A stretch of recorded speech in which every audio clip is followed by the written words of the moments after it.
ஓம் come கணபதியே நமஹ. எல்லாம் வல்ல கணபதி அருளால் இந்த வீடியோ உங்களுக்கு பிரயோஜனம் உள்ளதாக இருக்கணும்னு அந்த கணநாதரை வேண்டிக்கிட்டு வீடியோ ஸ்டார்ட் பண்ணுறேன். என்னோட சகோதர சகோதரிகள் அனைவருக்கும் என்னுடைய பணிவான அன்பான வணக்கங்கள். நம்ம உறவில் எல்லாருமே நாம் நல்லா இருக்கணும்னு நினைப்பாங்க. ஆனால் தன்னை விட நல்லா இருக்கணும்னு யாரும் விரும்ப மாட்டாங்க. இது ஒவ்வொருத்தருடைய தனிப்பட்ட ஈகோவோட விஷயங்க. ஏன்னா இப்போ இது எதுக்காக நான் சொல்லி ஸ்டார்ட் பண்ண விரும்புகிறேன்னா, கண் பார்வை என்பது மனிதனுடைய ஆற்றலில் 75% கண் பார்வை மூலமாக தான் வெளிப்படுது.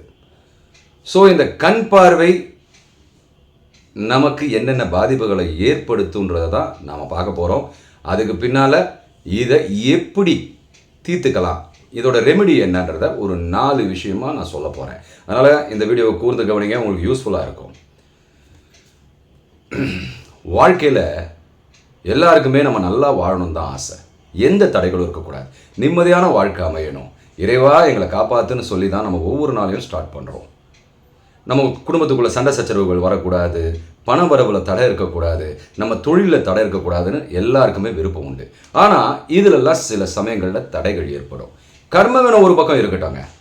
கர்மவினை நல்லா இருந்தாலும் இந்த தடைகள் ஏற்படும். என்ன காரணம் தெரியுமா? கண் பார்வை தான். கண்ணடி பட்டாலும் மன்னிக்கணும், கல்லடி பட்டாலும் படலாம், கண்ணடி படக்கூடாதுன்னு சொல்லுவாங்க. அதுபோல் ஒருத்தருடைய பார்வை நமக்கு தடையை ஏற்படுத்துமா அப்படின்ற சந்தேகம் எல்லாருக்குமே இருக்கும். கண்டிப்பாக ஏற்படுத்துங்க. என்ன காரணம்னா, நம்ம வாழறது ஒரு நல்ல சந்தோஷமாக வாழ்க்கையை வாழ்வோம். அதுக்கப்புறம் நல்ல பணம் சம்பாதிப்போம். எல்லாமே நல்லபடியாக நடக்கும். ஒவ்வொருத்தரும் பணம் சம்பாதிக்கிறதும் நல்லா வாழ்றதும் அவங்களுடைய உழைப்புக்கு ஏற்ற மாதிரி விஷயம். ஆனால் சில பேரோட பார்வை அவங்களுக்குள்ளே இருக்கிற தோல்விகளை ஏக்கமாக மாற்றிடும். ஆஹா, இவர் மட்டும் எப்படி வாழ்க்கையில் வெற்றி பெறுறாரு, நம்மளால் அதை பண்ண முடியலையே அப்படி ஏங்கி பார்க்குறாங்க. பார்த்தீங்களா? அந்த பார்வை தான் நமக்கு தடைகளை ஏற்படுத்துது. அது ஒரு சின்ன கல் தான். சின்ன கல் தடை தான் ஒரு பெரிய வண்டியை கவுக்குமா. அதுபோல் நம்ம வாழ்க்கையை புரட்டி போடக்கூடிய விஷயங்கள் இந்த கண் பார்வைக்கு இருக்குது. இது ஒருத்தர் மட்டுமே பண்ண போகிறதில்ல, பல விதங்கள்லையும் கண் பார்வை இது போல் நம்ம பேரில் படும். இதெல்லாம் எப்படி ரெக்டிஃபை பண்ணிக்கலாம் வாங்க, நல்லா கூர்ந்து கவனிங்க. கல் உப்பு பரிகாரம்னு ஒன்று இருக்குங்க. அது நிறைய வீடியோஸில் நீங்கள் கேட்டிருக்கலாம், அதெல்லாம் வேற. ஏன்னா இதை கூர்ந்து கவனிங்க. இந்த கல் உப்பு பரிகாரம் மிக முக்கியமான ஒரு விஷயம். நிறைய புனித நீர்ன்ற விஷயத்துலலாம் பார்த்தீங்கன்னா இந்த கடல் உப்பை தான் பயன்படுத்துவாங்க. இப்போ நாம் என்ன பண்ண போகிறோம்னா, நம்ம வீட்டுக்குள்ளே வர திருஷ்டியை முதல்ல தடை பண்ணணும். காரணம் என்னென்னா, வீட்டுக்குள்ளே சில சமயங்களில் சண்டை சச்சரவு வரணும், நோய் நொடியோடு இருப்பாங்க, திரும்ப அது வந்துக்கிட்டு இருக்கும். இந்த மாதிரியான விஷயங்கள்லாம் முதல்ல நம்ம தீர்க்கணும். அதுக்கான ரெமெடி என்னென்னா, இந்த கல் உப்பை ஒரு துணியில் கட்டி வாசலில் தொங்க விடணும். ஒவ்வொரு வெள்ளிக்கிழமையும் செவ்வாய்க்கிழமையும் அதை கழட்டி, நாள் செவ்வாய் வெள்ளின்னு தான் கிடையாது, உங்களுக்கு நாள் தோடும் பொழுது அதை கழட்டி அந்த கல் உப்பை சிங்கில் போட்டு தண்ணியை திறந்து விட்டுருங்க, அது ஓடிடும்.